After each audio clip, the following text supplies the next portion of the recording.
Hello and welcome to today's episode of Untapped Gold Mines. My name is CJ Depperdine, and as always, you can find everything from Untapped Gold Mines on untappedgoldmines.com.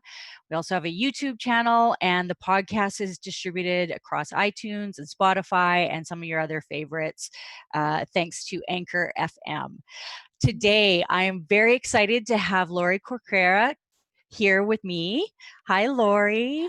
Hi, CJ. It's so wonderful to have you here. So I'm going to read Yes. out Lorie's bio just to give you all a background of the wonderful stuff that Lorie's been involved in since I've known Lorie for sure, and much longer than that. So Lorie is the co-founder of and CEO at Spark Creations and Company.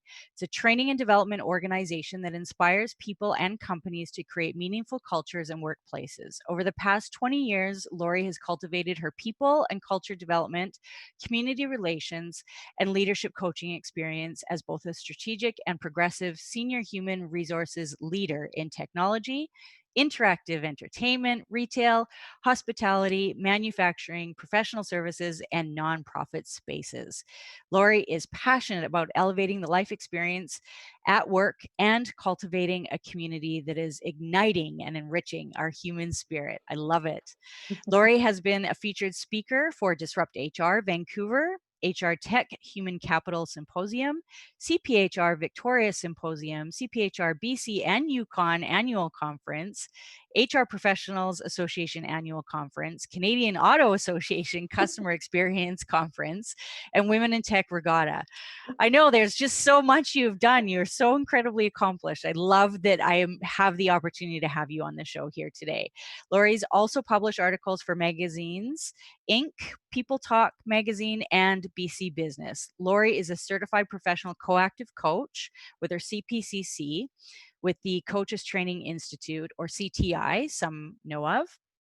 An active mentor for Futurepreneur Canada, Dress for Success Vancouver, HR Tech Group, and Forum for Women Entrepreneurs, and the co-founder of the Success Enterprise Inspire Foundation.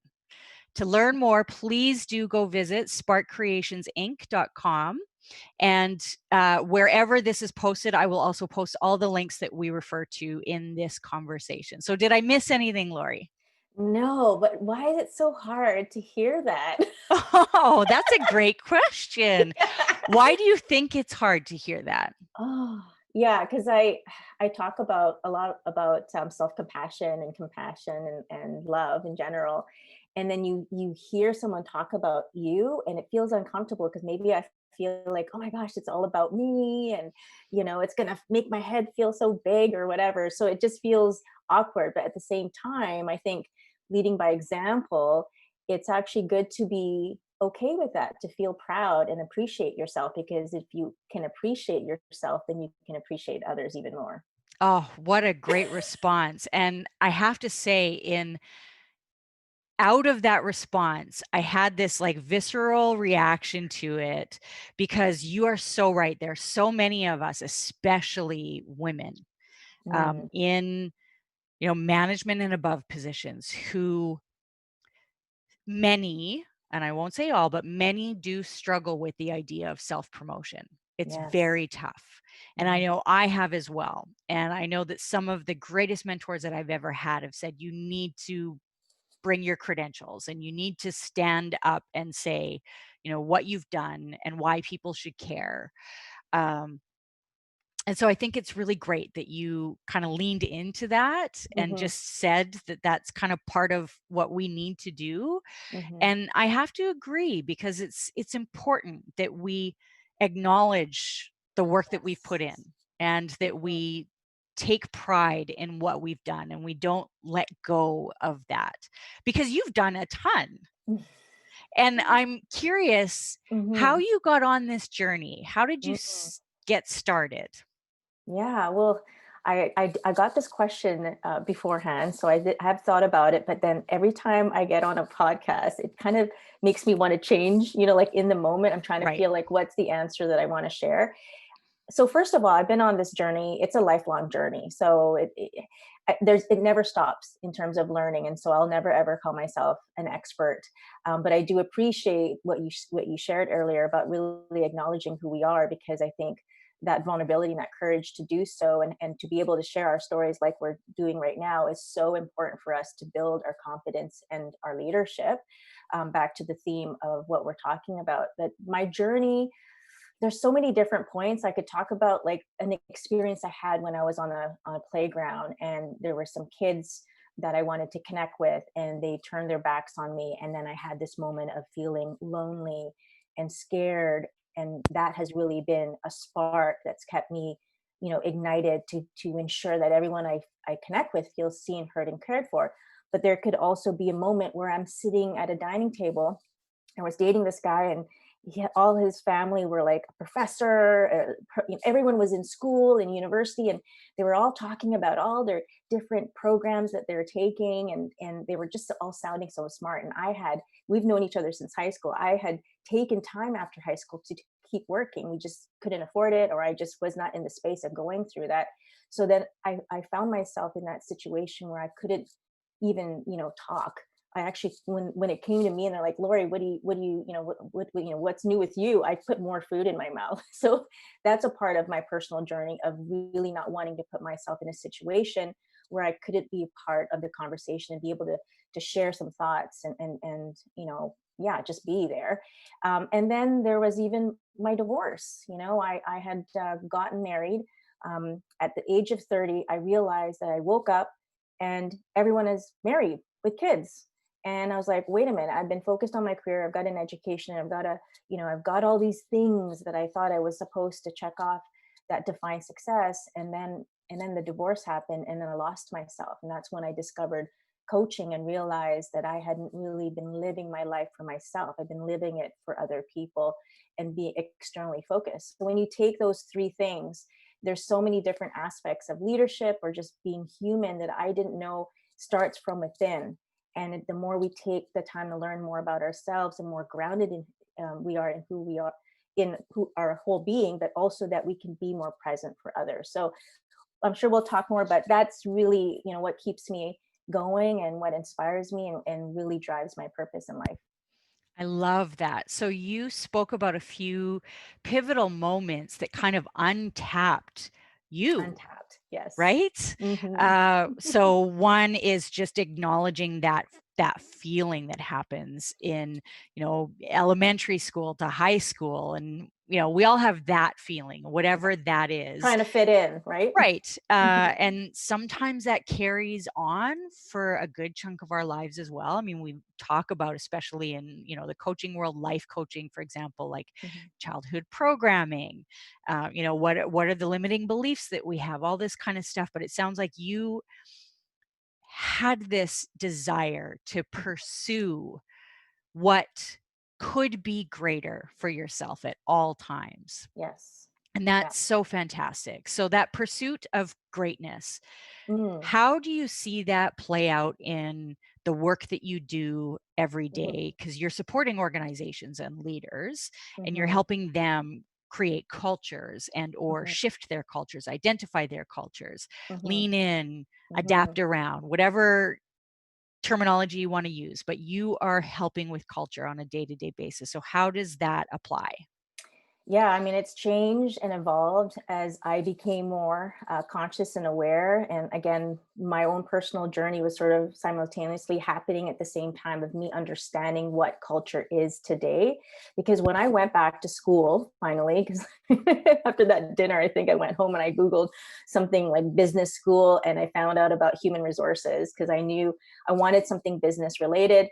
But it was either marketing or HR because I knew I wanted something that was people related. So I go back to school and study human resources. And if you go back into seeing what the curriculum is about, it still hasn't changed from like 20 years ago when I went to school. It's all about recruitment and compensation and benefits and employee relations, and all of those things around HR. The foundational pieces of that function are still very important. I get that. That's you need to have some of those, you have to have those key elements implemented. However, what I've realized, again, through my own personal journey, is that we are all human beings within a workplace. And I didn't get that when I was doing my corporate HR role. I was doing it and getting up every day, and like literally there would be programs I would cut and paste from Google, because this is how other companies are doing it. So we must do it as well. So notice I'm always doing things because of what other people or what other companies are doing. I didn't take the time to really understand what was important to myself, to the leaders, the executive team, so that we can create something special that's unique for our company. Because every company is unique, every individual is unique. And so there's no such thing as trying to be like other companies.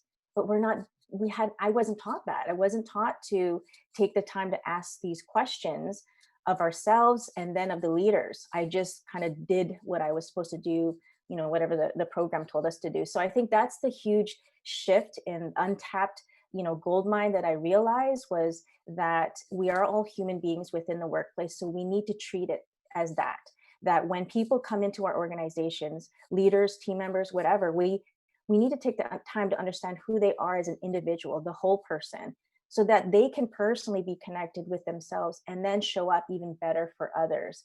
And so that's what we've been doing at Spark, is really taking the time to help leaders uncover what their true authentic self is, and the personality of the organization, because each person brings a unique individuality. And then when you bring them under the same roof, now you got to figure out, okay, so how is TJ and Lorie and whoever else, their individual values and purpose and vision going to work together, blend together? And what is that now going to create? Because that's that unique DNA of a company now.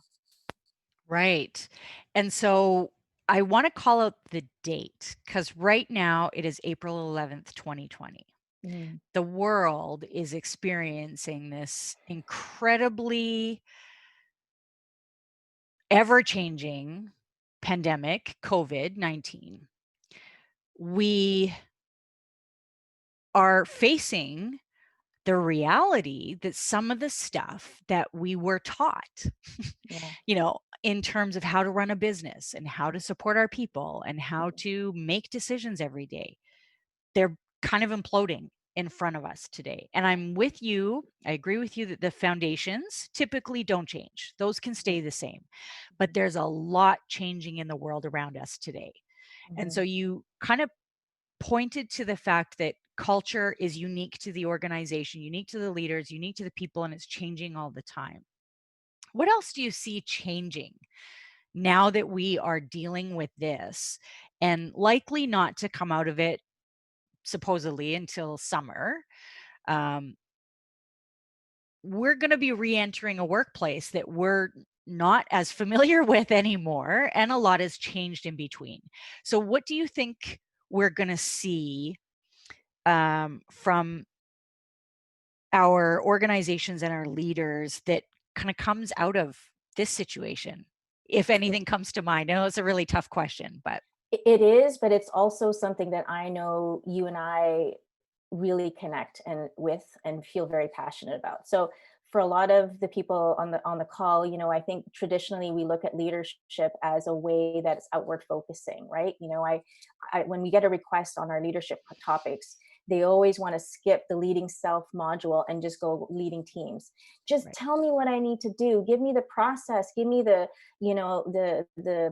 step by step on how to give feedback, but they hadn't taken the time to understand why it's really important, or how they themselves want to receive feedback, or what is trust for them, what is self-trust. So you've been so progressive already. When we talked, I love the fact that we've been thinking about this even before the COVID, but there were still very few companies that were saying, yay, yes, CJ, let's do this, let's bring more of this personal development type of conversation within the organization.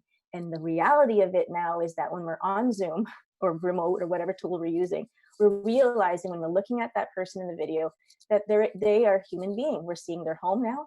We're seeing that they have kids, or whatever living situation. Maybe they have an aging parent that's living with them, or pets. We're seeing them as a whole person. And I think the shift, or what's happening now, is that's the realization, is that it's not just work related. we're having to realize the basic human needs of just physiological and security. Like people are fearful right now. So in order for them to even think about work is like, we have to kind of check in and say, how are you feeling today? And what's important to you, team member or leader?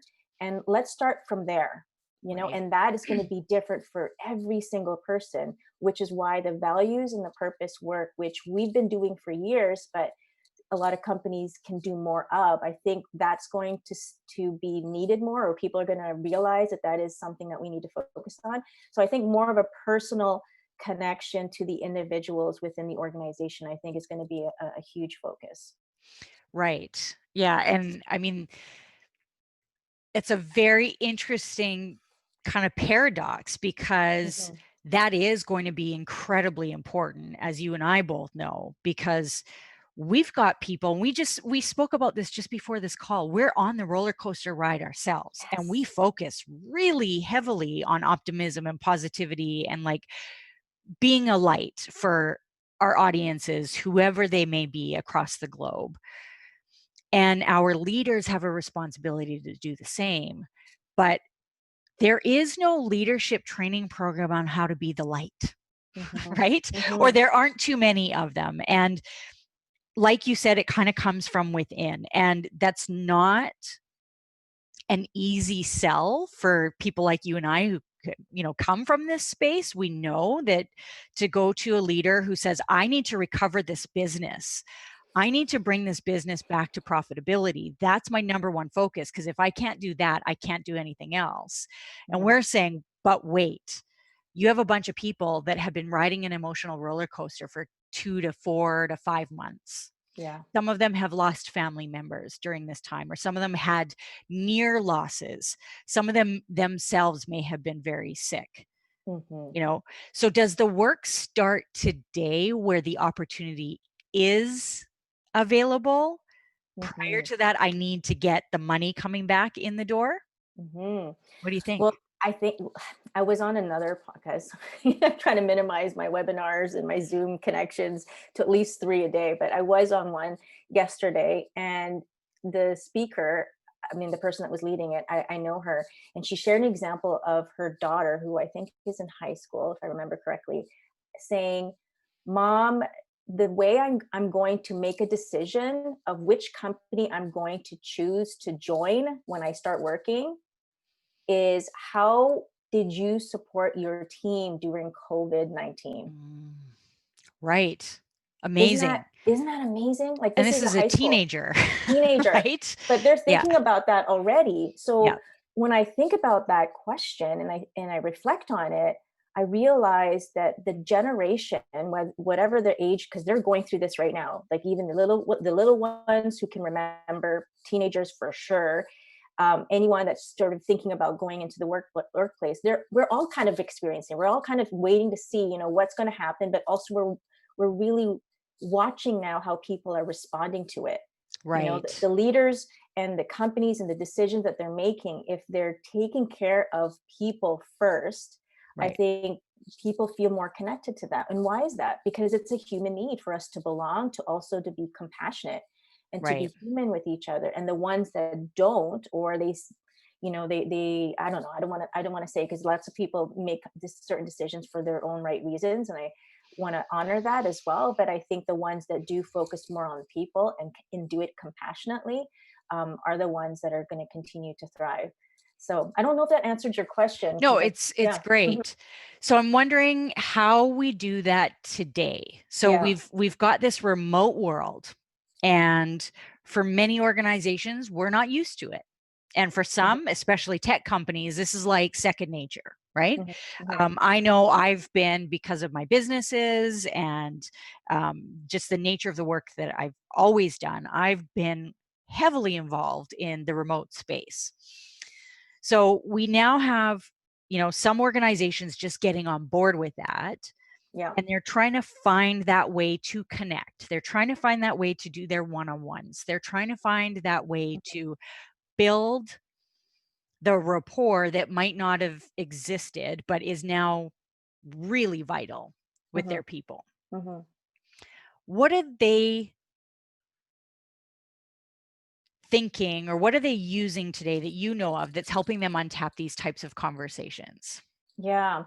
Well, what's coming up for me is that when before the COVID, the theme of challenges that leaders were already going through. Okay, so these are the things that they needed to be coached on. For example, when I'm coaching executives or business owners or leaders, the things that they were struggling with before the COVID was already managing themselves, managing their time, managing their energy. They are feeling distracted. I feel like I can't, get everything done. I'm not 100%, or I'm not feeling very present. I know I'm not really listening, and everything just seems so heavy, right? Right. So that was already happening before the COVID. So I think the untapped opportunity here for everyone, I think, is we're being sort of saying, we're being kind of forced to be still and to pause and to breathe and to actually take ownership of how we're showing up.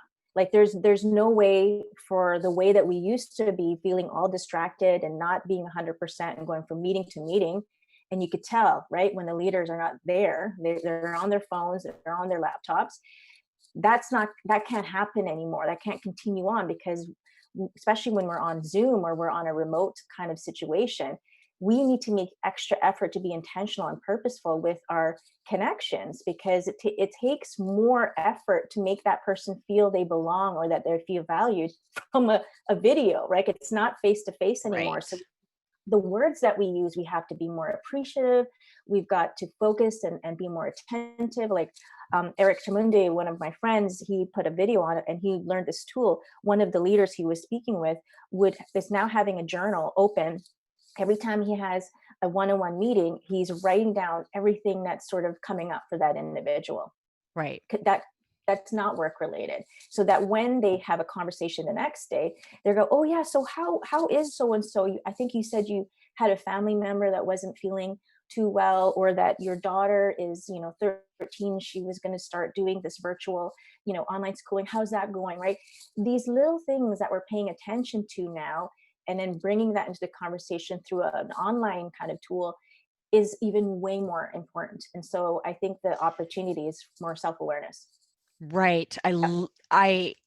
I could not agree with you more. I say I love a lot, but I do love that, and I think, you and I, from a coaching space, we're quite familiar with taking those notes, so that Yeah. one, we can, come back to these conversations the next time Mhm. we have a coaching conversation, but just also not forget, because we're coaching people, sometimes 3 to 6 people a day, in, my past career, um, window. So I think the notes taking is very, very valuable. And you reminded me of, typical sales training or networking Yes. training, where they You're tell so you, right. write things, like write 3 things down that are personal about this person on the Yeah. back of their card. Anniversary, birthdays, something. Right.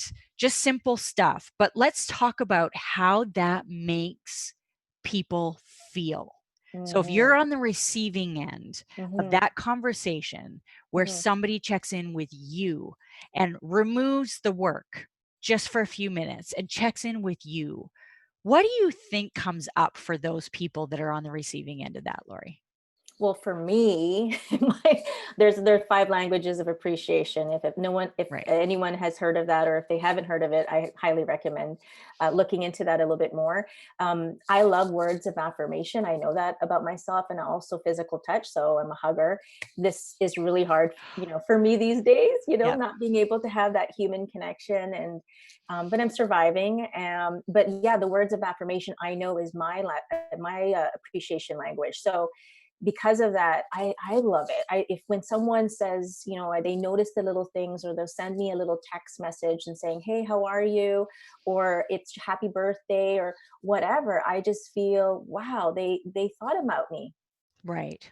They thought about me today. In everything else that's going on right now, they actually thought about me and took the time and effort to make a note and to say hello.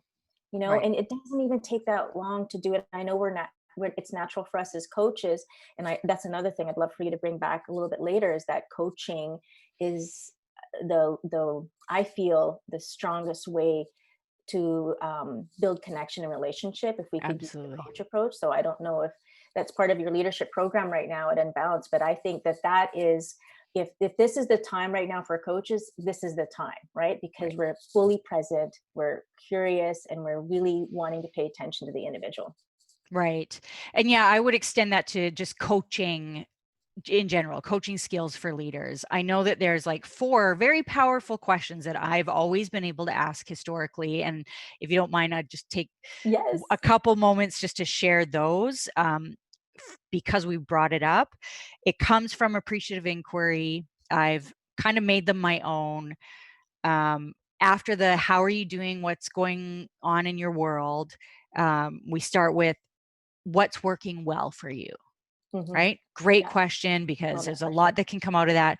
The book, The Coaching Habit, Mm-hmm. encourages you to also ask what else, what else, what else, what else, what else, right? So what's going Yes. well for you? What else, what else, what else?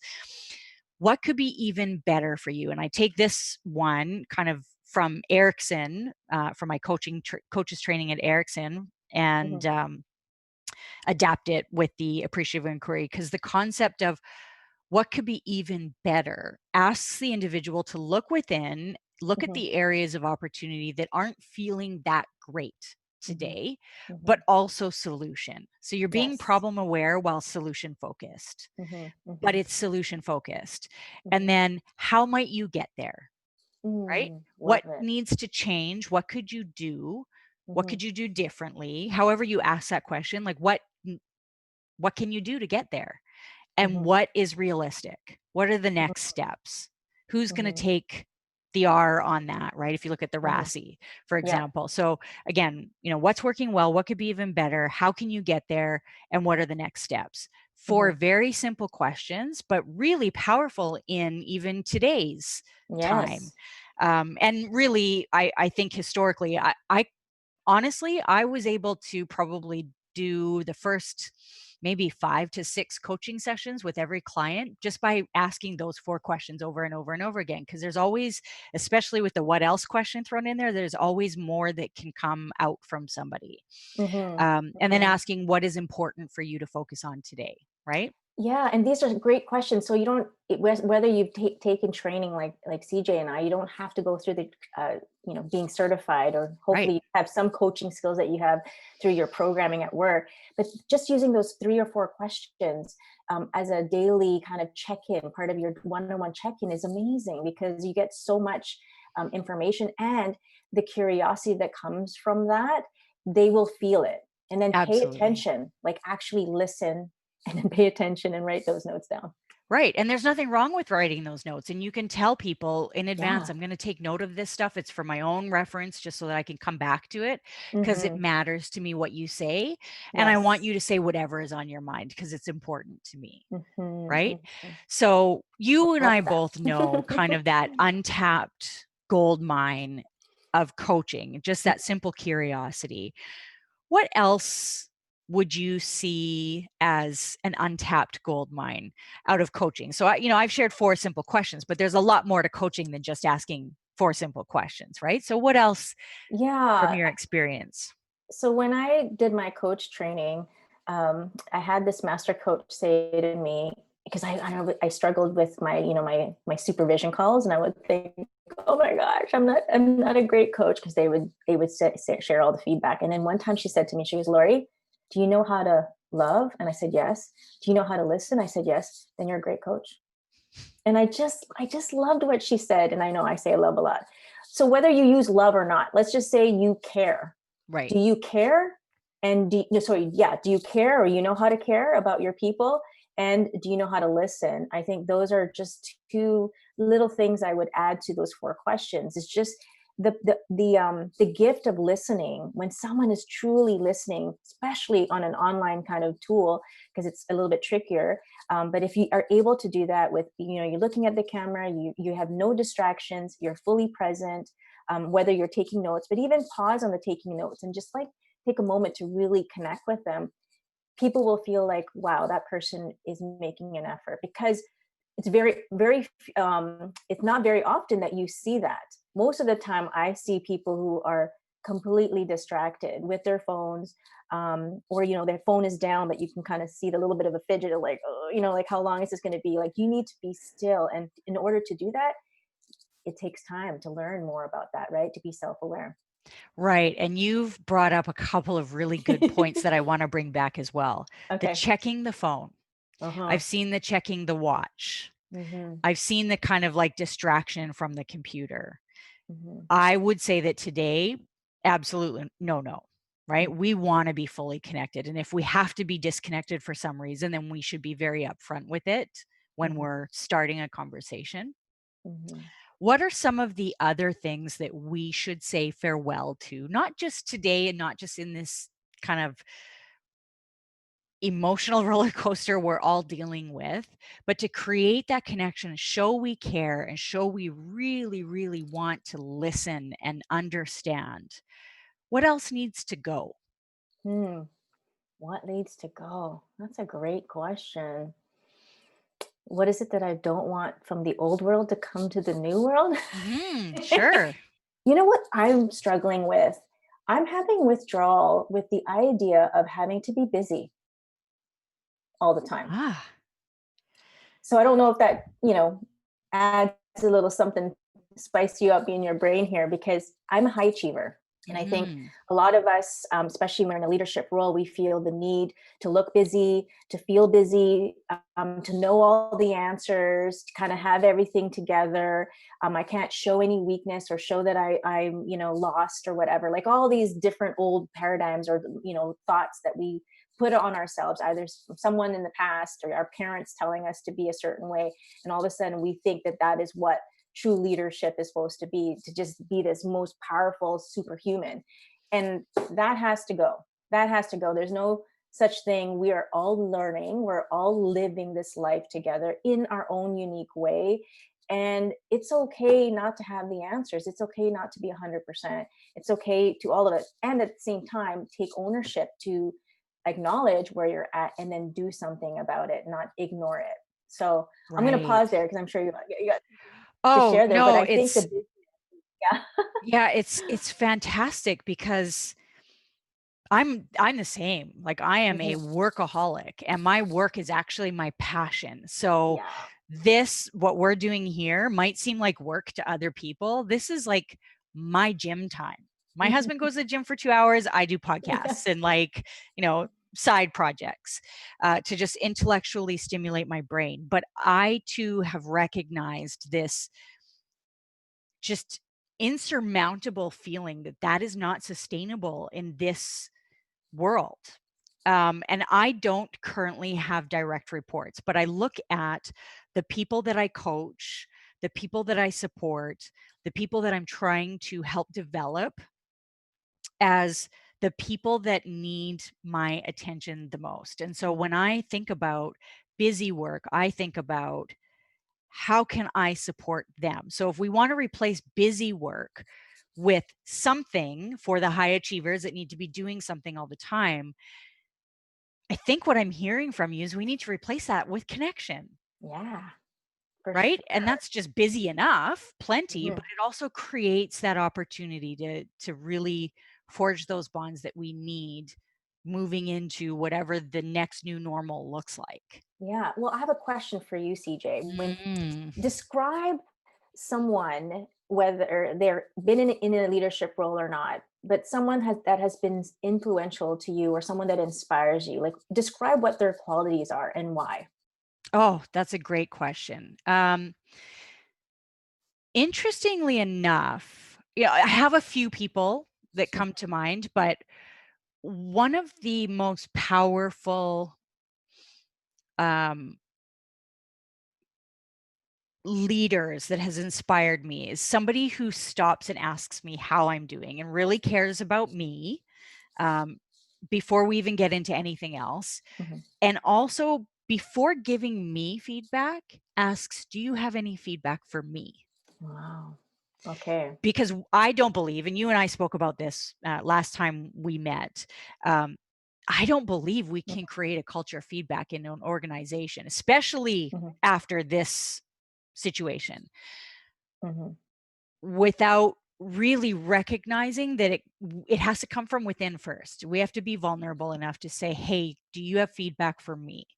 Or hey, I Mhm. recognized a reaction from you in that meeting that I'm not sure I'm reading into correctly, but I feel like maybe I should be asking if, that landed well, or if you need clarity, or if you have any feedback for me. So we look within.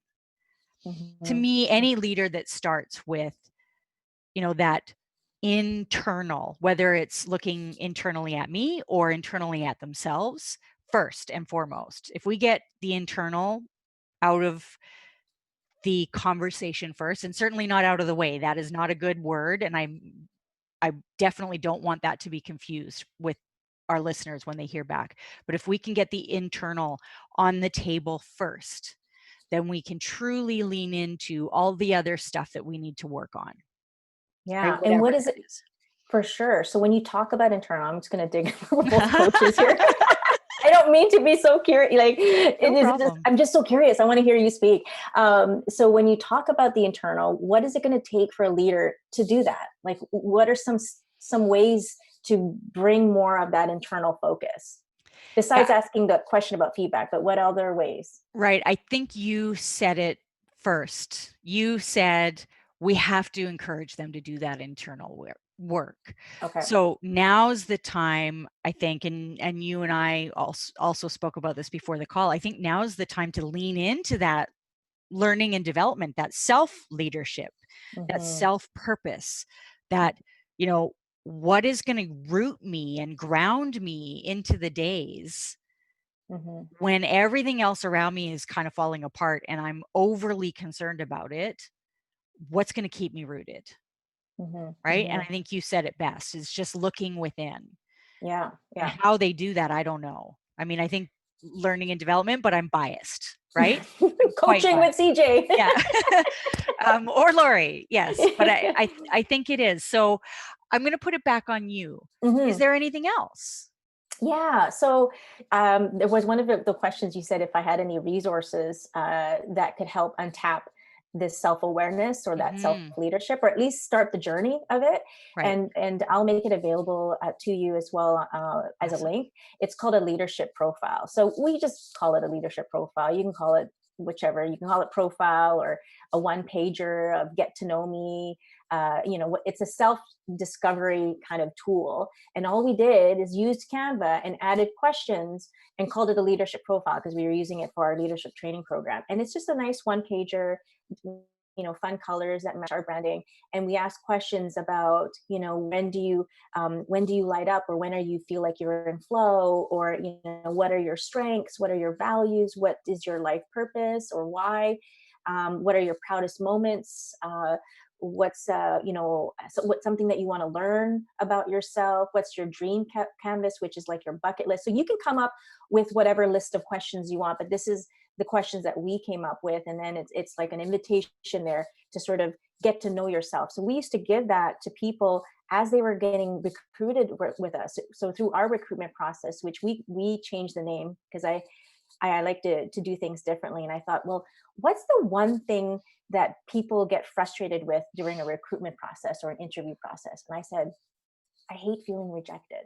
I don't like that feeling of like at the end of the conversation, you don't know if they like you and the company's going to hire you. So we eliminated this rejection feeling by making the process of recruitment or interviewing a learning opportunity. So the first step for them is to do this leadership profile to learn more about themselves, and then we all share our leadership profiles together. Oh, lovely. Yeah, before we even talk about work, Right. because whether we do decide to work with each other or not, you get to learn about yourself, and I do too, and it's just about that. So I think there's an opportunity there for us to kind of uncover, and then feel free to add whatever questions or use Canva. It's so easy, and come up with your own kind of profile or one pager, and then or user manual, some people call it that, and then start with yourself and then give it to your team, and have that as a way to just get to know each other. This is the opportune time to do that. Right. And I posted recently about doing a very similar exercise around our communication persona. So like, how do Oh, we, yes. where do we come from? What are our Mhm. personalities like? What is the background and experience that we bring to the table? How does any of that shape the way that we respond to the world? What are our internal response mechanisms? And, Mhm. is that situationally dependent? And so on. And so some of the feedback that has come out of sessions like that, Mm. including that one, was um, or is often around the lines of, I've never done anything like this before, which to me is quite shocking because you and I, we've spent a lifetime looking within, right? And we've spent a lifetime doing personality assessments and helping people kind of look within themselves. But I've never done it before. Yeah. I love how it feels to get to know other people on my team. I had no Mm. idea. The the wildest statement that I ever heard that actually brought tears to my internal soul was, "I'm humanizing the people I'm working with." And that's the key. This is the thing. If we want to summarize this whole conversation about what we're letting go or want to kind of transform into this new reality, is that we need to humanize each other. Yeah. Yeah, and our organizations and everything we do. And Yep. I mean, we've heard the Simon Sinek's and those who kind of talk about leadership of tomorrow Mhm. and leading millennials today, for example, speak about the importance of looking within our businesses and saying, are we doing the right things? Are we a sustainable organization? Are we a conscious organization? Are we thinking about our external footprint? Are we thinking about the reputation that we have internally flowing externally? And does that match with what tomorrow's leaders want from their organization? So you said it earlier where we've got these high schoolers now saying, I'm going to make my decisions about who I work with based on how they treated their employees during this time. Yeah. And Well, I I don't know think if that that's yeah. going to shape the future. Sorry, go For ahead. yeah, no, for sure, for sure. Sorry about that. It's okay. I have that book there on purpose, The Infinite Mindset, because I'm a huge fan of Simon Sinek, and I've been reading this book. But I also watched all of his like speaking engagements, so he's been talking about it even before the book came out. So, are you familiar with the concept of infinite and finite things? To some degree, I haven't read the book, A so little bit. Okay, yeah. so just to summarize, and I hope I do it justice. It's about right now. Okay, so we're most companies are leading their company as if they're in this finite game. Right. Have known players, right? So we want to be the best. We want to be the number one company in whatever field or industry that we're doing. And they're saying that out loud into the market, into the community, the universe, but no one's ever even agreed to play with them. No one said in that industry that we're going to play this game. So how could they even be a winner when there's no game that has been agreed upon and no players have been agreed upon? And so they're playing they have a finite mindset but in an infinite world. So Right. we're no, there's no such thing as winning and being the best. It's just are we ahead or are we behind, and are we creating a company, a legacy, the infinite legacy, where it's going to live beyond us? So are we making decisions that we know, what, there's going to be 2001, then there's going to be 2008, and there's going to be the 2020 COVID-19, and there will be another one in maybe 5 years, if not September. Like there is going to be something that's always going. So these companies plan for a longer a longer vision to Right. survive that, and not just be like reactive. Oh no, this is happening, we didn't save enough money because we didn't think this was going to happen, and so now we got to do layoffs. So Right. there's a huge difference in that, in everything that you're talking about, just being more human, more compassionate, thinking about the individual beyond the COVID, just like how they are human, and connecting to them. If we're able to focus on that, then once we get through this, they're going to remember that, because that's the longer infinite way of being. Absolutely. And there's so many other patterns we can pick up on associated with the infinite Hmm. game, right? Yeah. Including, how do we create an organization that is very adaptive, not one that has these like Yes. hardcore goals that we're drilling into everybody and we're forcing everybody to hit, meanwhile missing all the other stuff that's happening in the rest of the world around us, and losing out on, Mhm. those pivots and those shifts and those needs that our humans have that, we're not seeing because we're just so focused on that kind of finite goal or that finite North Star or whatever. I would imagine this is going to take a lot for organizations to get there who have actually been quite fixed and finite with their businesses. So, how do we help them tap into that? What Mm. does that look like? Yeah, what's coming up for me and what's really a big theme around this book, but also just overall what we're experiencing is this idea of resiliency. So Right. being resilient and being resilient. So how do we do that? We need to, again, take care of ourselves, look inwards, check in. How am I doing as a human being, as a leader, as a parent, as the whoever I am in my, however do you describe yourself in this world, and then leading them in the best and most authentic way, taking ownership of that, because we have a responsibility of the energy that we put out in the world, because we're all interconnected, right? So that's already kind of hopefully a reality. And then how do we bring that resiliency? So I know you teach a lot about agility or agile environments and adaptability, and how we don't even know, we didn't know this was going to happen. I mean, Right. I guess Bill Gates did. He did a TED talk in 2015. He knew that was happening, but like very few of us are able to predict what's happening into the future, because we're not looking at all the data. We're not looking at all Right. the things. We're all looking at the goals and our quarterly, reports, and trying to meet shareholder value and, those board meetings and all of that. But if we are able to focus internally, what I know for sure is that when I'm grounded and I feel I know who I am, then I'm less in my head and I'm more here. And now I can have a bigger kind of view of what's going on. I could hear things and feel things that I couldn't feel before, because I'm way more grounded. And I think that's what's going to hopefully happen. How does a company do that?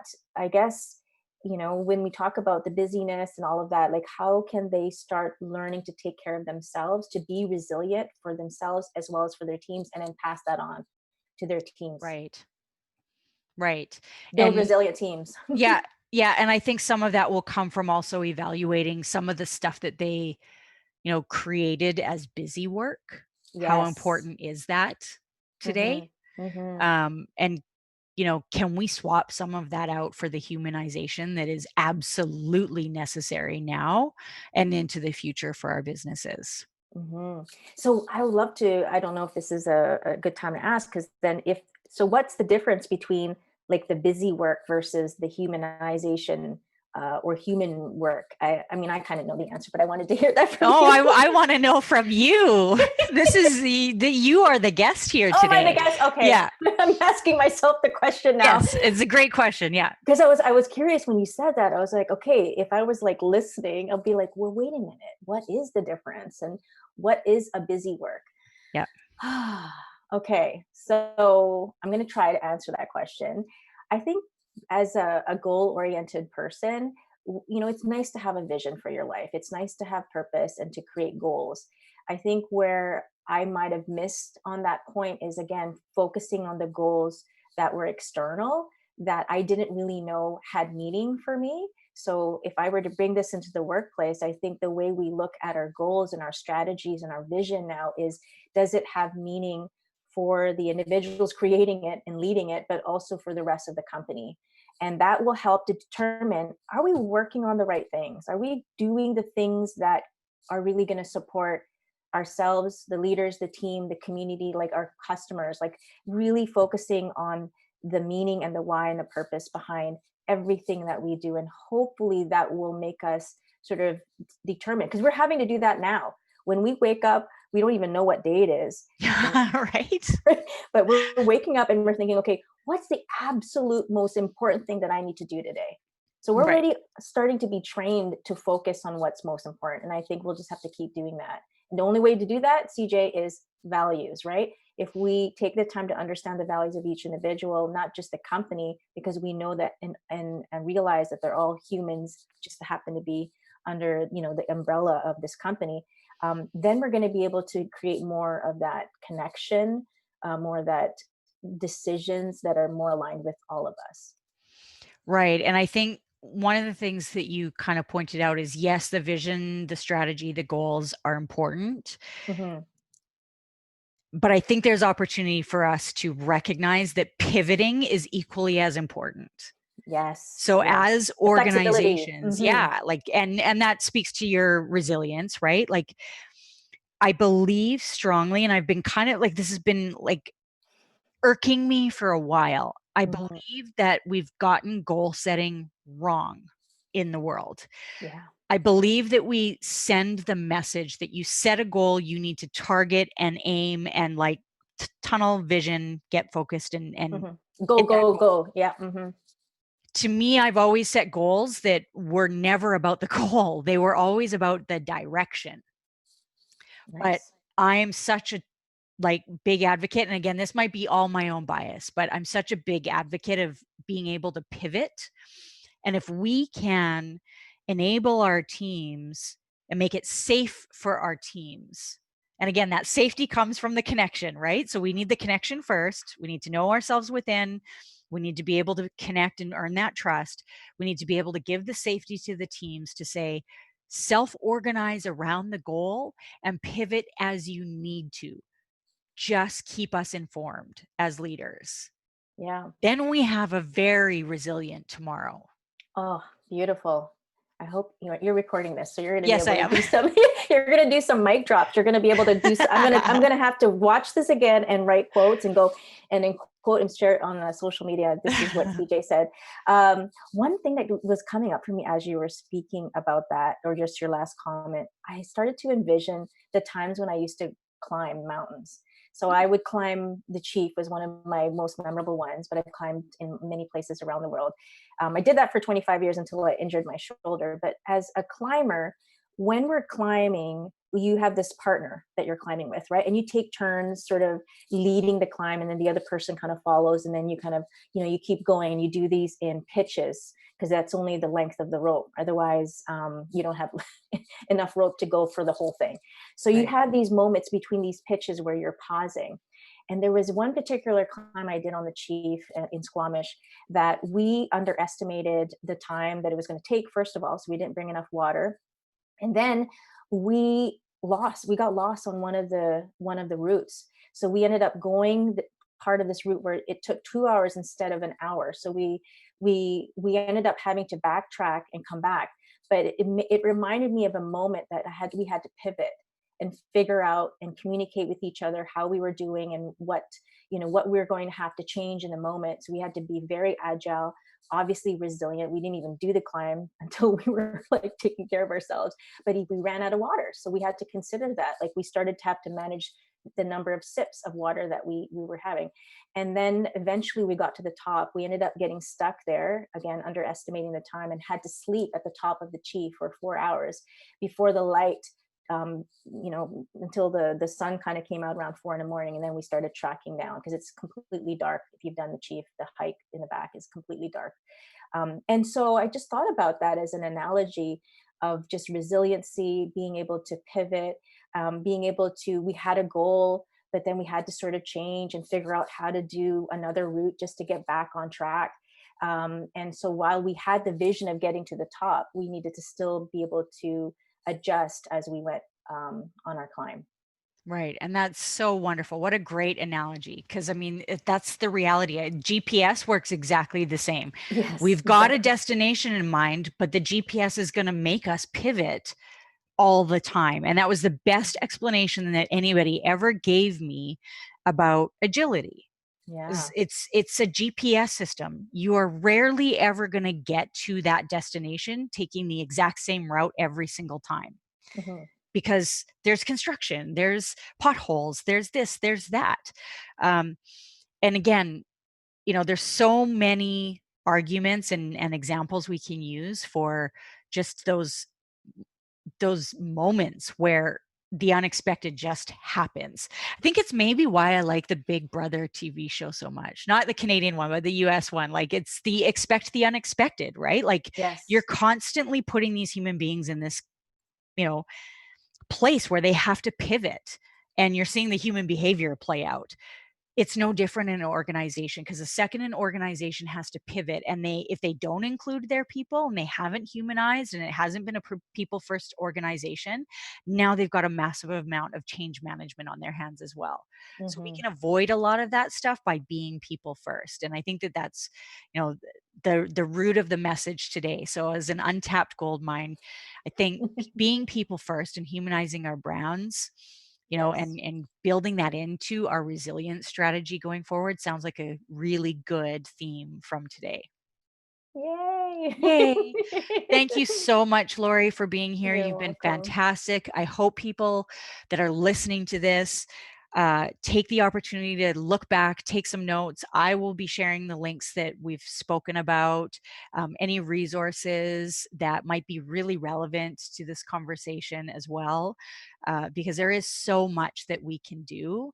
We Hmm. just have to sit back, take a moment, take it in, Yeah. and ask the question, what can we do? And right now we're doing that every single day. So there's lots in this podcast, this Yay. video that we can do every day. And again, I thank you so much Mhm. for being here. Thank you Just too, before we CJ. go, where can everybody find you, just to close up the session again? I know that you'll add sparkcreationsinc.com as our website, but I also want to invite anyone to connect with me on LinkedIn, because I'm an active user, and I, like CJ, we love to read and share information as a way to kind of give back, and we're all about learning. So feel free to connect with me, and happy to continue the conversation or share information along the way. Like, we're all learning together. Awesome. And so I will share your LinkedIn profile in the Perfect. show comments and descriptions as well. Thank you again. I hope you have a wonderful Thank rest of your you. day and your weekend. Happy Easter long weekend to you. Yes, And you too. I will chat with you shortly.